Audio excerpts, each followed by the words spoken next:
Então, boa tarde, dia 2 de outubro de 2020. Estamos hoje iniciando o nosso quarto bimestre. Nesse quarto bimestre está recheado ainda de História da Arte, continuando na História da Arte, nas unidades 1, que é Barroco, que iremos iniciar hoje. Faremos três dias de História do Barroco. Nesse Barroco que a gente vai falar é sobre a origem dele, no campo artístico da arquitetura, da pintura, da escultura. E na unidade 2, Rococó. Na unidade 3, Barroco e Rococó no Brasil. E o neoclassicismo. Tá? Tudo isso aí na história da arte. Hoje, Barroco. Tá? A gente vai falar um pouco dessa arte para a gente poder compreender, tá? Essa arte.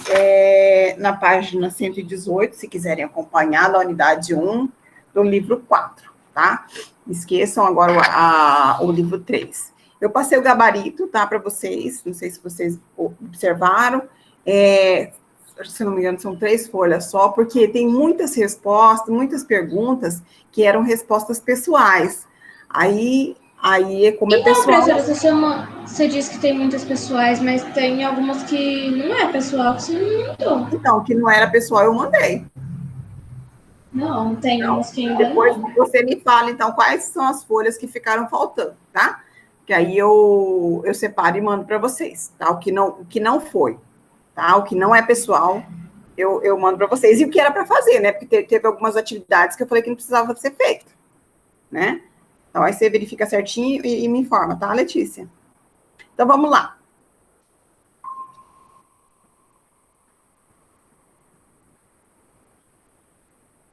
Barroco. O que é isso, né? Aí a gente vai estar vendo a questão da arquitetura, mas a arquitetura mesmo nós vamos ver mais na próxima aula. Mas só para a gente entender o que é o barroco, né? É esse estilo, né? Que dominou a arquitetura, dominou a pintura, a literatura, a música. Lá na Europa, naquele mesmo momento que estava surgindo aqui os colonizadores com o canibalismo que a gente viu na aula passada. Então, surgiu no século XVII também, esse estilo barroco, tá? E que incluía costumes, incluía valores, relações sociais. Então, isso aí surgiu tudo como essa arte chamada barroca. Por que é barroco, né? Por quê? Isso aqui é uma obra estilo barroco. Essa aqui é uma obra, só que essa aqui é em gesso, né? Porque o barroco, vocês estão vendo aí? Dá para ver ou não? Dá, né? Então, o barroco, por que barroco? Porque alguns historiadores falam por conta do barro, porque essas obras religiosas, né, elas eram feitas com argila, né? Então, por isso que vinha do quê? Do barro. Então, para você moldar uma peça assim de arte, precisava do trabalho da olaria. O que é olaria? É o que trabalha com o barro, né? Trabalha com o mesmo material, a mesma argila do tijolo, né? Então, por isso que fala, nessa época, faziam esse tipo de obras, esse tipo de arte, tanto no barro, que é barroco, né? Tanto no barro, quanto na madeira, né? Antigamente não trabalhava-se gesso. Essa aqui é gesso, né? Mas não trabalhava assim no gesso, porque até precisava de moldes para isso. Enfim, né? Esse barroco, ele surgiu o quê? No final do Renascimento, porque o Renascimento foi até do século XVI, né? Que nós vimos lá atrás, ele foi até o século XVI. E no século XVII surgiu esse novo conceito de arte, né? Esse novo movimento aí, que era um movimento de ostentação, de extravagância, e beneficiava muito essa questão das riquezas, da colonização, né? Tinha uma característica que tinha uma estética bem rebuscada, tinha requintes de adorno, a gente pode ver nessa arquitetura mesmo, vocês observam aí, muito esse estilo, né, que lembra um pouco... essa Oi? igreja? Exatamente, ela lembra um pouco esse estilo grego, né, mas esse aí é o estilo barroco, tá? Mas ela lembra um pouco esse estilo Não, grego. prof, eu falei igreja. Igreja. Isso aí não é bem uma igreja, né? Ele acabou ficando, antigamente, eram locais onde as pessoas residiam, né? As igrejas, elas têm uma estrutura mais afunilada, né? A parte do telhado dela era mais afuniladinha, né? E essa aí era tipo onde ficavam os governantes, né? Onde as pessoas trabalhavam, moravam.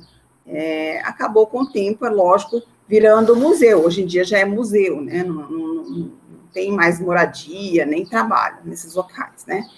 Então, e esse estilo barroco aí dominou muito o quê? A arquitetura, né? A gente pode ver a arquitetura. Dentro das igrejas, a gente vai ver logo a seguir nas outras imagens também, com mais propriedade essa questão da arquitetura, né? Da barroquina, dentro das igrejas, né? Na literatura, teve esse movimento na literatura, na pintura e na música também. Tudo nesse mesmo período do século XVII, tá? E até nas primeiras décadas daí do século XVIII. Mas hoje nós iremos ver o início disso tudo, né? Como que surgiu, né? Porque essa unidade fala sobre dessa transição, né? Do Renascimento para o Barroco, que é um grudado no outro, né? Os movimentos, as épocas, um grudadas nas outras. Então, o Renascimento ficou naquele período de uns 300 anos, né? Aí depois veio o Barroco, também, que até hoje existe algumas obras em Barroco, é lógico. Você está mudando de slide? Não. Como? Você está mudando de slide? Porque tá no mesmo. Não, está no mesmo. É que depois eu vou falar sobre escrita, tá? Está no mesmo. É só falando desse início aí, tá? Por que significa porque as outras são escritas, então aí eu vou falar mais lendo, a gente vai mais ler a questão do assunto. Mas vamos lá. Lê pra gente aí, Letícia, fazendo um favor.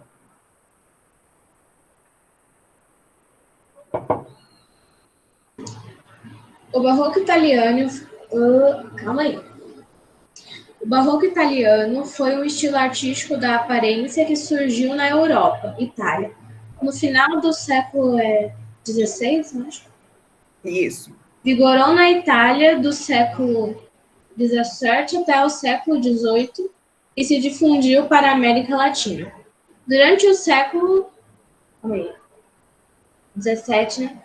17, Roma foi o cenário de debates artísticos, religiosos e culturais.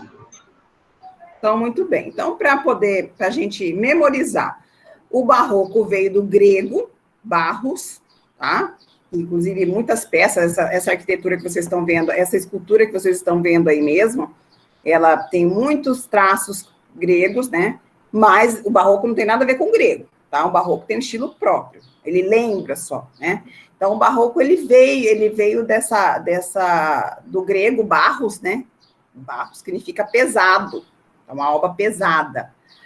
E o que as pessoas, elas defendiam essa ideia de origem, e sempre defendeu essa ideia da origem do barroco como a Itália. A Itália é o berço do barroco, ele iniciou ali. E durante o século XVII, né, até as primeiras décadas aí do século XVIII, né, e tinha esse sentido extravagante, grotesco, né, nas peças. Aí, nessa catedral, a gente observa muito, né, a riqueza, né, de detalhes que tem, né, nesse telhado, né, aqui no Rio de Janeiro, aqui no Rio de Janeiro, aqui no Brasil, né, no Rio de Janeiro, tem um mosteiro, eu estou falando com propriedade, porque eu já fui nesse mosteiro, chama Mosteiro de São Bento, fica no Rio de Janeiro, e dentro da da catedral, dentro da igreja, é assim. Só que a igreja é maior que essa aí, mas ela é inteira de ouro. Aí um aluno da manhã me perguntou o seguinte, mas professora, mas como que eles esculpiam no ouro? Olha, eu acredito que não era que eles não esculpiam em ouro, isso aí era como se fossem folhas de ouro, né? Então, revestido com isso. Então, não tinha aquele ouro maciço, né? Aquelas pedras de ouro, não era isso, né? Era tipo uma folha de ouro para poder fazer o acabamento das peças. Mas é ouro mesmo, tá? Então, isso aí a gente vê muito nesse estilo barroco. Muito tá? Lindo. Lindo, né? Mas será que precisa tudo isso, né, gente? A gente fica pensando, né? Tanta desigualdade, né? Eu não sei qual a necessidade de tanta riqueza assim, tanta gente passando fome, né? Mas, enfim, isso aí foi feito lá no século XVII, né? E trouxeram para cá também isso aí. Então, vamos ler aí. Alguém quer ler? Eu. Pode ler. Caracterizado pela dualidade entre o antropocentrismo e o teocentrismo, o barroco permaneceu vivo no mundo das artes até as primeiras décadas do século XVIII, difundindo-se em seguida pelos países católicos da Europa e da América, antes de atingir, em uma forma modificada, as áreas protestantes e alguns pontos do Oriente. Muito bem. Então, é um estilo predominantemente católico. É lógico que ele acabou migrando um pouco dessa arte, né, desse estilo artístico, também nas áreas protestantes. O que são áreas protestantes? Dos evangélicos, no caso, né? É lógico, no evangélico não existe isso aqui, né? Não tem imagens, né, como no catolicismo, não existe. Mas tem algumas situações, como altares, né? Tem um altar também lá nas igrejas evangélicas também tem altares, né? Então, de certa forma, tem um pouquinho dessa arte barroca também em alguns locais aí das igrejas protestantes também, tá? Então, vamos lá. Mas, predominantemente, é o estilo católico, né? Então, acontecia esse movimento, essa arte lá na Europa, nesse período, e acabou migrando para cá também, junto com os jesuítas, naquele mesmo período do século XVII, quando os jesuítas vieram aqui para o Brasil, para poder catequizar os índios e viver aqui com a gente, tá? Então, vamos continuar aqui. Lê, Caio, para a gente?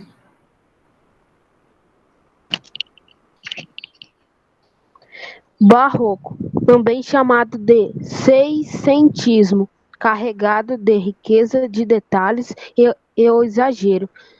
Seiscentismo incentiva ao resgate de valores e princípios que até então perderam destaque na época do Renascimento. Proporcionou uma abertura maior a novas manifestações literárias. Muito bem. Então, se alguma pergunta na prova falar o que é seiscentismos, vocês sabem que é o mesmo barroco. Porque muitas vezes o professor faz isso aí para ver se o aluno está ligado, se ele está realmente entendendo aquele assunto. Ou vamos supor, numa prova que você faça de Enem aí, ou uma outra prova que você faça, e fala o que era seiscentismo. Aí vai dar a opção barroco, renascimento, classicismo, neoclassicismo. Você marca o X no barroco. Então, seiscentismo é a mesma coisa que barroco, tá? Então, só voltando aqui um pouquinho dessa dualidade que nós falamos, que a Letícia leu para a gente, a Letícia, né, a Maria, né, que deu para a gente, dessa dualidade aqui do antropocentrismo e do teocentrismo. O que é isso aí? Vocês se recordam? O que é essa dualidade? Dualidade quer dizer dois, né? E o que é antropocentrismo e teocentrismo? Alguém lembra disso? Teocentrismo é Deus no centro do universo. Antropocentrismo é o homem no centro do universo. Isso mesmo, tá? Então, como que era caracterizado isso aí no barroco? As duas fases, dessas duas formas. Tanto o homem quanto Deus né, era o centro das coisas, né? Não só Deus, não só homem, tá? Então, esse é o estilo um pouco caracterizava-se muito no barroco isso aí, dessa dualidade. Então, quando fala dualidade, quer dizer dois. Seiscentismo, tá? Só tá vocês três, não, tá? Eu vou ler essa aqui, então. Como um todo, a arte barroca também chegou à arquitetura, à escultura e à literatura. Então, aqui nessas imagens, nós podemos observar um pouco de cada, né? A arquitetura, esse é o estilo barroco, tá? A escultura, né? Tem uma imagem de uma santa aqui, Santa Teresa, né? E aqui, uma imagem na passagem de Cristo, aqui também.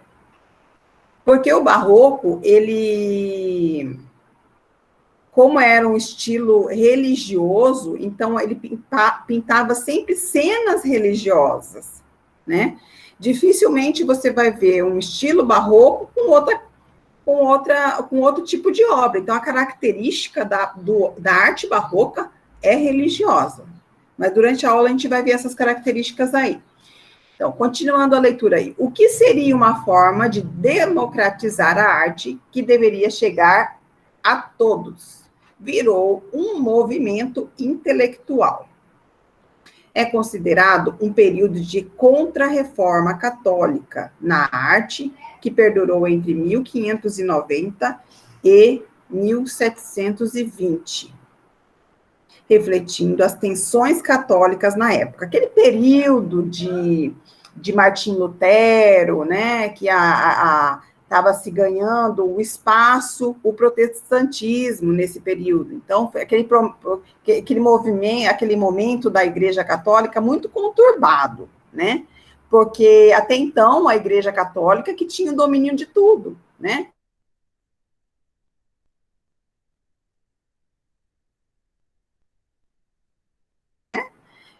Tem de religiosas, né, que não concordavam com o estilo do catolicismo, né? Então, por isso que teve esses movimentos que mexeu muito com a igreja, né, nesse período, que aí surgiu o barroco. Então, ó, vamos observar aí algumas características, né, dessa arte aí.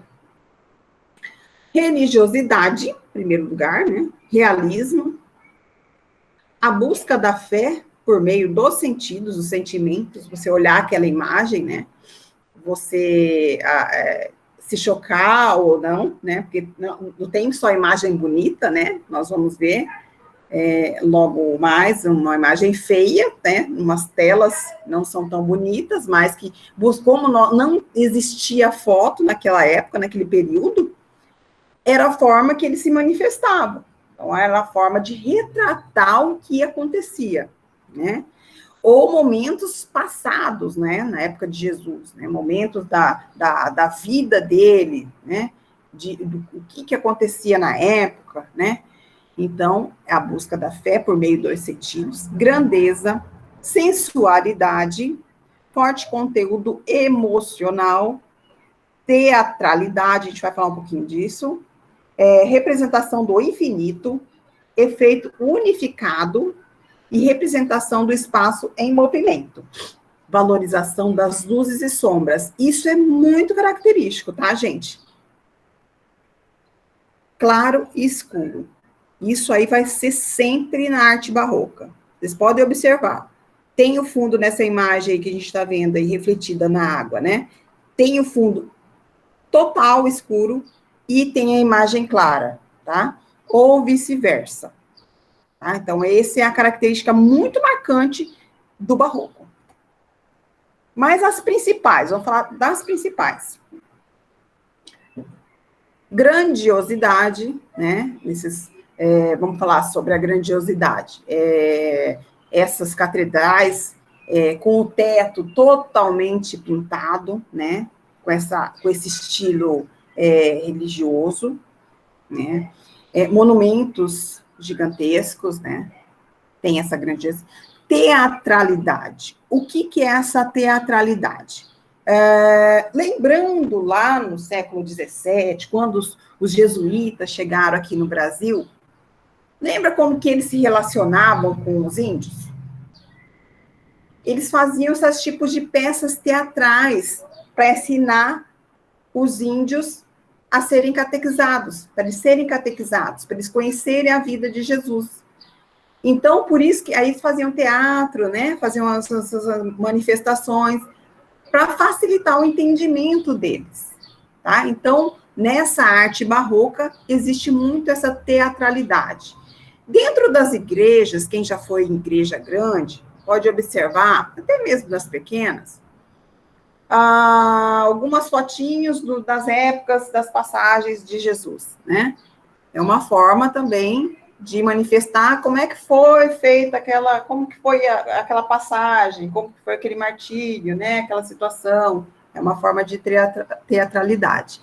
E movimento também, movimento nas peças, né? As peças ganharam movimento, ganharam sentido, ganharam emoção, né? Então, são essas três principais características da arte barroca. Falando aqui no Brasil, apesar de que a gente vai ter um barroco só do Brasil, que aqui é um lugar que tem muita arte barroca excelente, né?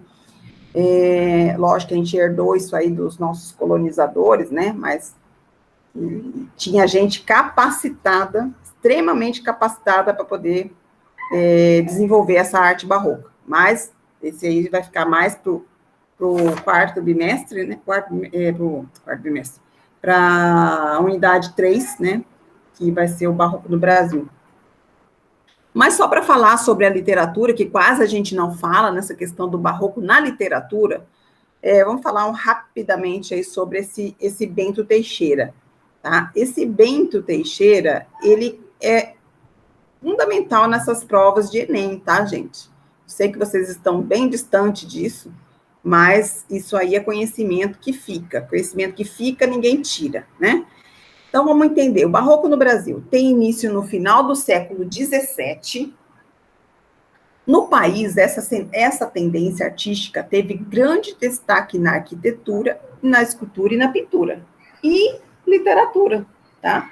Na literatura, o marco inicial do barroco é a publicação da obra Prosopopeia, de 1601, de Bento Teixeira. Apesar de ter um nome bem brasileirado, ele não era brasileiro, ele era português. Então, vamos poder entender um pouquinho esse Bento Teixeira aí. Bento Teixeira nasceu em Portugal, cristão novo. Eu vou explicar o que é esse cristão novo. Veio para o Brasil e se instalou no Espírito Santo. Foi perseguido pela Inquisição e refugiou-se em Olinda. Vocês sabem o que é Inquisição?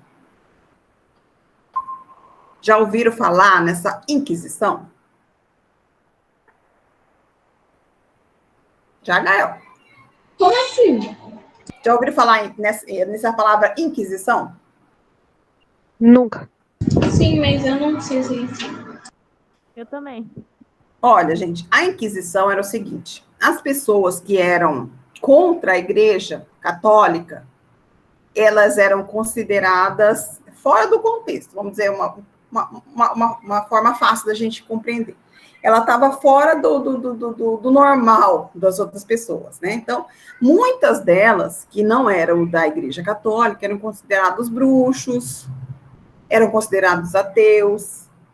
E aí, o que acontecia? Aquelas pessoas que não concordavam com a igreja, elas eram mortas, elas sacrificadas nas praças, queimadas, vivas, né? Isso aí foi um período da Inquisição, né? Joana d'Arc era uma revolucionária, assim, também muitas coisas da igreja que aconteciam na Igreja Católica, ela não concordava. Então, ela foi morta.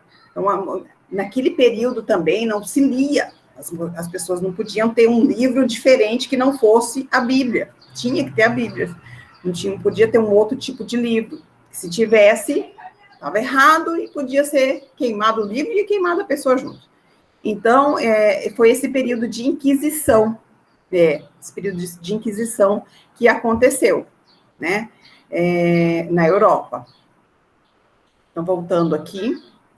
E esse cristão novo,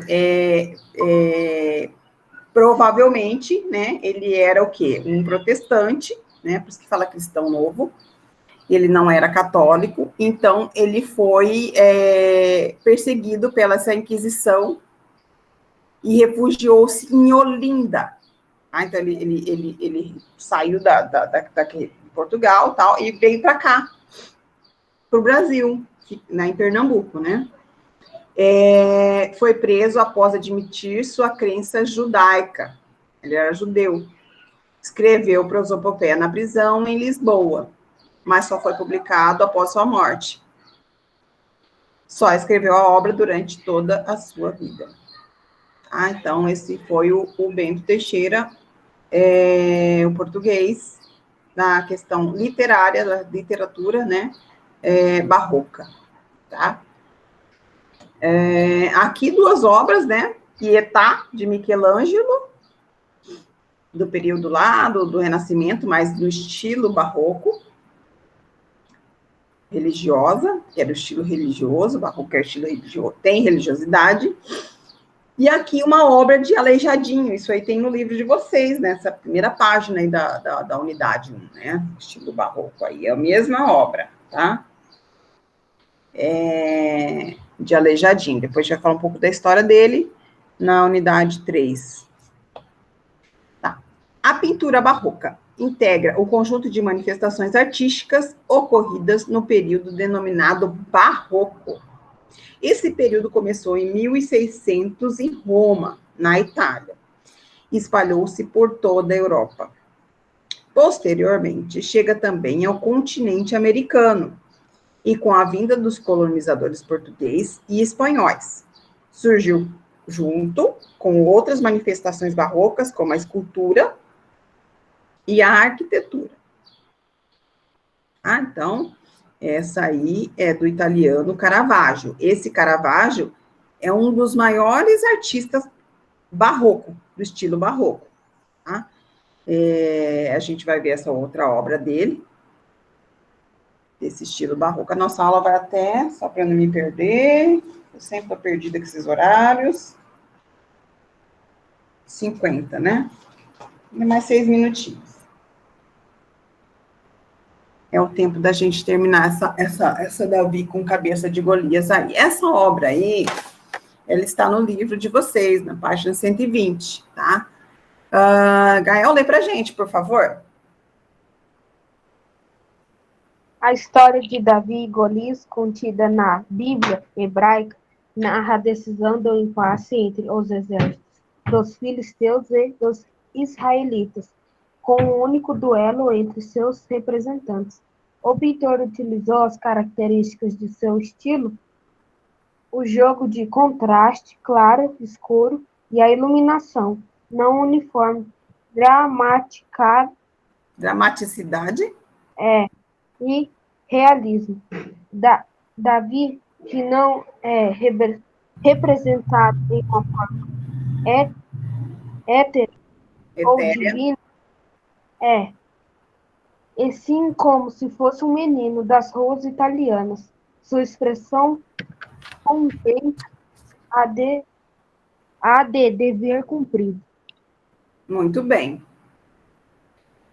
Então, esse Davi com a cabeça de Golias é uma obra que pertence a uma série de pinturas religiosas, né?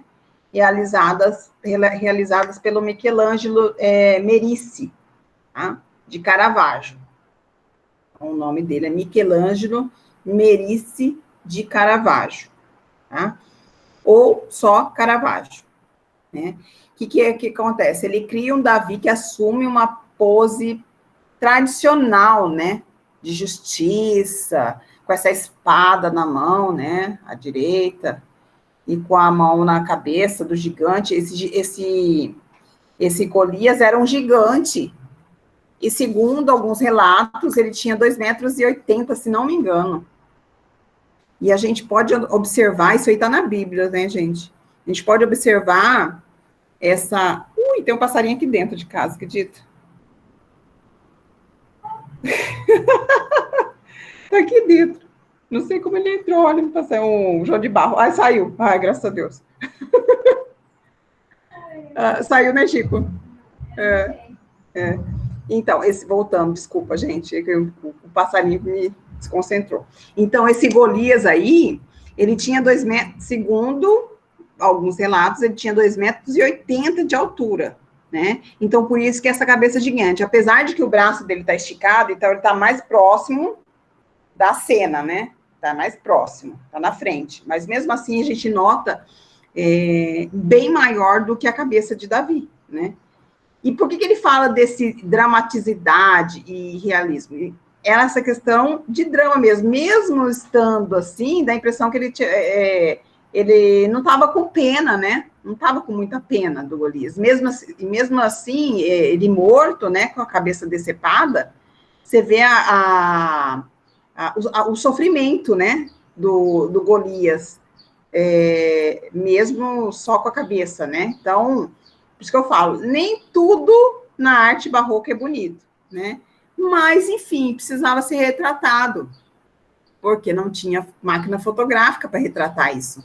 Então, essa era a fotografia da época, era assim que eram retratadas as passagens, os acontecimentos, tudo que se relaciona. Ainda bem que nós tínhamos esses pintores incríveis, né, nesses períodos, para poder retratar o que a gente não viu, que a gente ficou sabendo, né, porque a gente ficando sabendo de uma situação por uma imagem, é diferente da gente saber de uma situação falada, né, porque com a imagem a gente já entende mais o assunto. É a mesma coisa de uma aula online. Uma aula online, se eu ficar só falando, vocês não vão ter a noção da dimensão do assunto, né? Fica meio perdido. Então, essa é a grande vantagem dessas obras aí incríveis que eram feitas naquele período. E fica eternizado, né? Se bem cuidado, bem entendido, né? Se bem cuidado, fica pela eternidade. Essas obras ainda fizeram lá no século XVI, XVII, ainda estão intactas. A maioria delas lá no Louvre, lá no Museu do Louvre. É isso aí, gente. Eu vou pegar o nome de vocês, fazer a chamadinha aí. Coloca no chat, tá? O nome, para ficar registrado. Gael. Maria Eduarda e Letícia. Certo? Pega o planejamento na escola para vocês fazerem certinhos os dias, tá? Tem na capa lá, vocês pintem a capa do bimestre. Colhem no caderno, tá? E juntamente com o cronograma, colhem no caderno também. Então, deixa tudo coladinho lá na sequência. Certo? Obrigada. Tchau, um beijo para vocês. Se cuidem, tomem água. Tchau. Tchau. Tchau. Obrigada. Beijo.